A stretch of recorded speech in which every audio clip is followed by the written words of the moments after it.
Olá, seja bem-vindo, seja bem-vinda a mais um vídeo do portal eupenso.com.br. Antes de qualquer coisa, valoriza o trabalho. Se inscreve se você não é inscrito, curta, compartilha, propague este conteúdo, porque o objetivo aqui deste canal é fazermos um debate amplo, um debate sereno.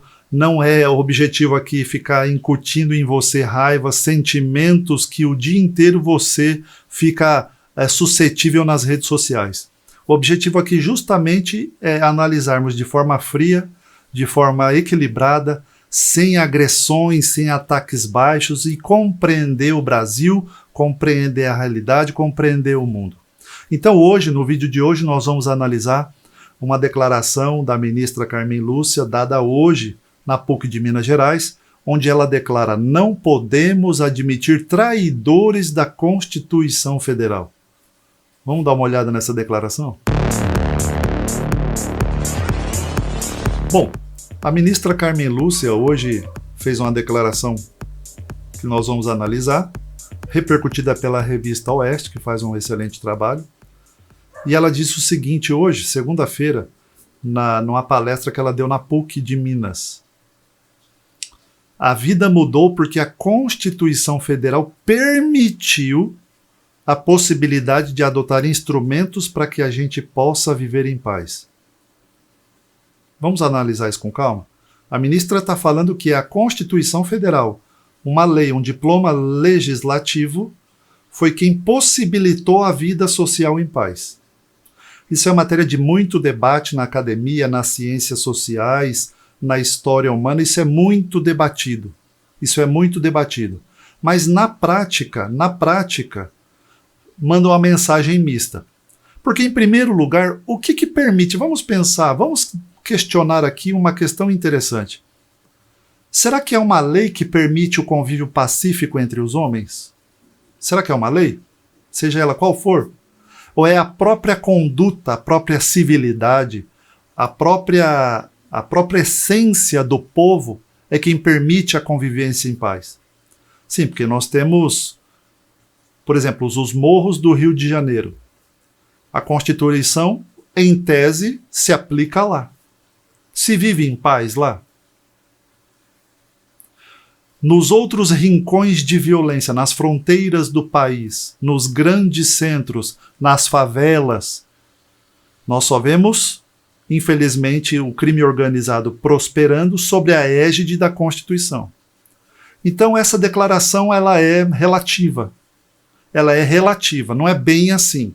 Ela é uma declaração muito comum na vida acadêmica. Para quem estuda ciências sociais, direito, se lê muito esse tipo de declaração, mas na prática, o que garante uma convivência harmoniosa não é um diploma legal. Esse é o exemplo, por exemplo, da Lei Maria da Penha. A cada 4 meses, eles alteram a Lei Maria da Penha. Por quê? Porque existem maridos violentando e agredindo mulheres, independente de Lei Maria da Penha.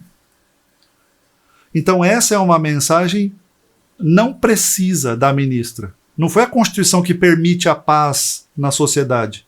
É a conduta humana. No máximo você ordena e tenta ordenar a conduta humana em sociedade. No máximo você ordena. Mas se não houver um sentimento de nação, um sentimento de união, e esse é um grande problema. Quando a nação começa uma ruptura na sua base, povo contra povo, pessoa contra pessoa, mulher contra homem, negro contra branco, LGBT contra pai cristão branco de família. Quando você começa a criar rupturas internas na sociedade, você pode ter o texto escrito o que você quiser. O fundamento da nação começa a ser abalado. Mas vamos em frente. Compete a nós garantir a manutenção da Carta Magna. Parece arrogante, né? Mas lá no artigo 102 da Constituição Federal diz que compete ao Supremo Tribunal Federal a guarda da Constituição. Esse é um dos fundamentos porque nós aqui somos contra dissolver Supremo. Ah, acaba com o Supremo. Mas como acaba com o Supremo? Se acabar o Supremo, nós acabamos com a guarda da Constituição. O problema não é a instituição Supremo. O Supremo Tribunal Federal é uma instituição importante, relevante. A questão é que o que os atuais membros da Corte têm feito, têm agido, têm avançado na independência, gerando instabilidade institucional. A reflexão é essa. O Supremo não pode ser extinto. O brasileiro precisa compreender que é péssimo para a nação se pregar a dissolução do Supremo. É péssimo, porque cabe ao Supremo, em condições normais de temperatura e pressão, garantir a estabilidade jurídica do país. Agora, qual é o problema? Qual é o problema? E o povo fica sendo manipulado com a impressão ruim que está deixando na boca a atuação dos ministros da atual composição da Corte. Então é isso que gera um gosto amargo na nossa boca no Brasil. Não é o Supremo, mas a atuação da atual composição. Por quê? Porque o artigo 102 da Constituição Federal diz que cabe ao Supremo a guarda da Constituição. De acordo com a magistrada, continua a notícia aqui, é necessário assegurar o cumprimento da legislação para proteger o futuro do país. Essa Constituição durará enquanto durar a democracia brasileira.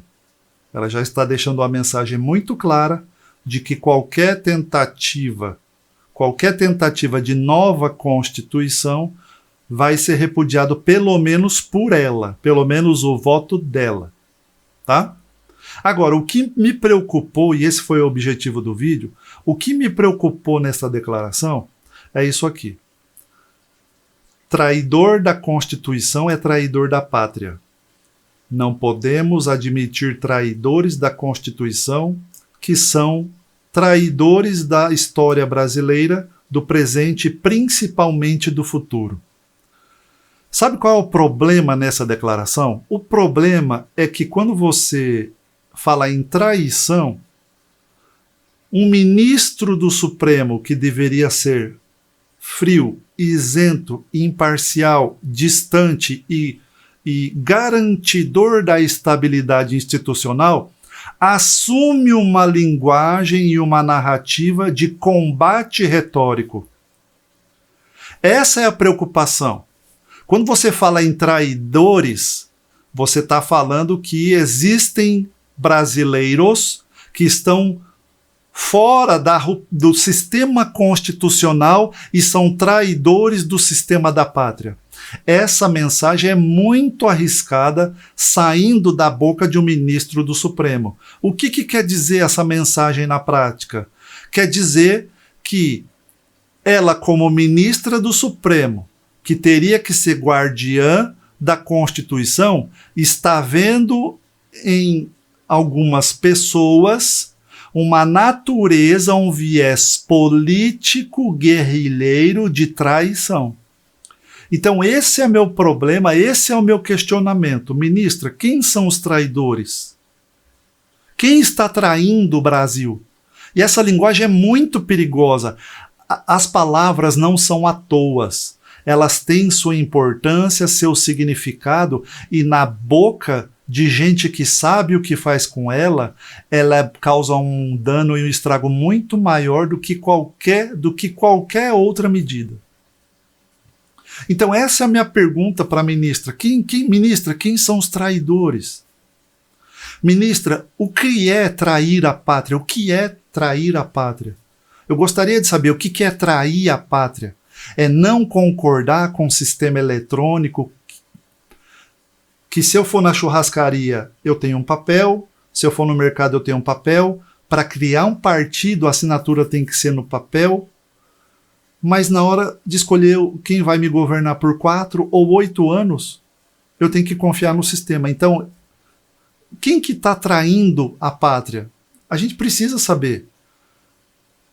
Eu preciso saber, o povo precisa saber quem que a ministra acha que está traindo a pátria, quem são os traidores do presente e do futuro do país. Eu tenho filhos Eu não quero um Brasil com traidores. Agora, a gente precisa saber o que é a traição na visão dela e quem são esses traidores. Então, essa declaração da ministra, ela traz sim preocupações, porque ela é carregada de um componente militante muito pesado. Ela não traz as respostas, ela está antevendo traidores do presente e do futuro do Brasil, mas não aponta, e dá a entender, deixa coisas no ar. Isto não é bom para a estabilidade institucional. Isso deixa preocupação. Todos os agentes estatais, não é só Supremo não, todos os agentes estatais precisam abaixar a temperatura, parar com a narrativa de combate ideológico e pensar o Brasil. Olha como está a Venezuela, olha como está a Colômbia, olha como está a Argentina. Será que os ministros, se eles bastam eles olhar para o lado? A doutrina comunista é uma doutrina de total balizamento constitucional do ponto de vista institucional. Mas eles sabem disso. Eles sabem disso, são homens e mulheres com muita experiência, não estão no Supremo à toa. Para o ministro virar ministro, eles têm que ter uma rede muito grande de relações e conhecimento. Mas fica aqui as minhas dúvidas, fica aqui o meu questionamento, que na minha percepção, no meu entendimento, esse tipo de declaração não poderia estar nos lábios de um ministro do Supremo Tribunal Federal. E você, o que você acha? Escreve aqui nos comentários, faça alguma pergunta que você queira, a gente vai analisar com tranquilidade, com respeito, para tentar compreender o que está acontecendo, sempre questionando se as palavras têm intenções por detrás ou se as ações são muito diferentes da narrativa. A você um grande abraço, fica com Deus e até o próximo vídeo. Tchau.